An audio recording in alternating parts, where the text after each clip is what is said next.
He's a 10 out of 10, but he voted for Donald Trump. I'm not dating him. Really? Yes.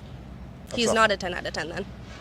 What if you found out later on, like most women do? Like they'll date a guy and then find out a year.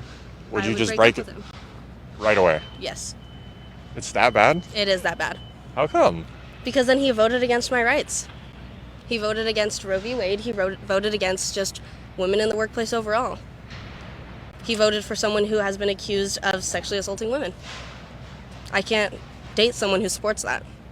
But what if he just supports the conservative values and he's not like a MAGA man? You still have to look at the bigger picture, and when it comes down to it, Trump is not helping the bigger picture. But so you think just that whole side is just evil people and then your side is the good people? Is that how you view it? Definitely not. I think that a lot of politicians and most politicians are actually evil people, just in general. Some are just more out loud and some are a lot worse than others. So you never give a conservative a chance? It shows me where they align, normally. Okay. Hopefully one day you'll change. No, I think I'm good. So this guy asking the questions is a slop tuber. You guys ever let politics get in the way of dating? No. It's actually really hard. I've dated someone that's like really racist, and yeah, it's hard. I'm like, it's hard. What party were they? Republican. Really racist? He threw a Hail Mary there, hoping it would be a Dem, didn't he? We all are ready to accept this, but not dating somebody just because they support Donald Trump is not a good reason not to date them. People hear that and they think, but Joe, I want to end up with someone who shares my values. But we all have to remember that values are not philosophical aphorisms that we espouse. Values are how we walk and breathe and navigate our lives. And if you're the type of person that's going to end something with somebody just because they support the candidate that the other half of the country is supporting, what you're essentially saying that your values are is that you are really ideologically rigid, you're incredibly self-righteous in your morals, and you cannot accept influence from somebody who's different from you. I think that people who are like that don't actually want a partner. What they want is a fantasy. So first of all, I hope this guy's in a real therapist, and if he is, it's concerning because it seems like he uses therapy as a way to rage bait. Yes, your politics are 100% based on your morals and values. I'm not sure what else this person thinks they're based off of.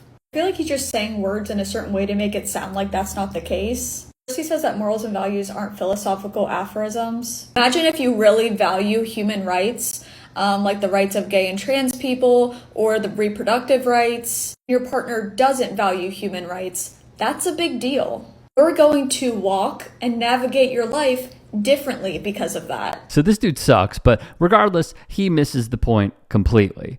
As skeptical_heretic puts it, it's really not hard. Your morals are linked with your politics. For everyone who's not on dating apps, I just want to tell you something that happened today. I don't go out with anyone if I don't know how they lean politically. So I asked a man today, quick question, who'd you vote for? And he gave me the most non-answer. First he said, who do you think I voted for? I said, I don't know, you're kind of hard to get a read on. And then he said, well, my pick didn't win. Which is a really clever way around the question because, okay, you didn't vote for Donald Trump, you could have voted for RFK Jr. I said, lots of people who ran didn't win. He was like, yeah, well, I didn't vote for him. I said, great. I also get the feeling you didn't vote for her. This man said, to be honest, I don't remember. You don't remember? Right. You just forgot. You don't remember who you voted for. In arguably the most important election in United States history. You don't remember. Okay, yeah. Your pick didn't win, but you don't remember who your pick was. Right. I hate it out here. This is horror story stuff. To give one an idea. Would you date a liberal? No. I don't know. Hell no. No. Absolutely not. Maybe if I was gay, but I'm not. I mean, it depends on how far gone they are, because some people, they're liberal by default by, like, education system, but some are just insane people. Some can be saved. Some can be saved out there. But Absolutely not. I've done it before. It was super hard, and it didn't end well, so definitely not again. If you're out at the bar with your buddies and you're scoping out the crowd, what is a for sure red flag that's a liberal stay away? Either dyed hair or a tie-dye shirt. Tie-dye shirt? I was going for the dyed hair for sure. if they have, like, tattoos of, like, astrology stuff or anything relating to that, any of, like, this basically, like, social, like, frankly, occult activity. It's Liberal women are just a little too crazy for me. But Let's go a bit further. They speak liberal, they have liberal friends, and then they go online and they are a white supremacist. They're the most insecure men I've ever sat down with. It was really difficult to have some of these dates because they were so insecure, because they don't really know who they are and they don't know how to figure that out. She said the men she dated got all their news and information from the so-called manosphere. They did not listen to anything else. They're only listening to independent media, and they're only listening to men talking to men. They love the MMA guys because those guys do what they can. They're modern gladiators. They're badass. One of these guys brought me to a political meeting. And did they talk about politics? Barely. They talked about, it was a bunch of men complaining about girlfriends and wives, regurgitating Andrew Tate type of advice about how to train your girlfriend, how to train your wife to be submissive. And so this group was supposed to be a political group, but they're talking about relationship problems. And the fact that that's what most of the time was spent on, you don't need to be a neo-Nazi. You need therapy. The thing about these guys is their biggest support system is online, but that also is very isolating, and isolation is what breeds hatred. Groups like Patriot Front offer community, but community based on racism and hate. People have to really think about, do you have the capacity to talk to people that you don't agree with? Because that one nice conversation you might have might change someone's day enough to not have to seek out help in an online support group, which is actually a bunch of white supremacists using political beliefs as an excuse for how they feel. This was a remarkable piece of journalism from Vera Papasova. Sadly, there is a lot more. Recently, I was dating a guy and we got in a political argument.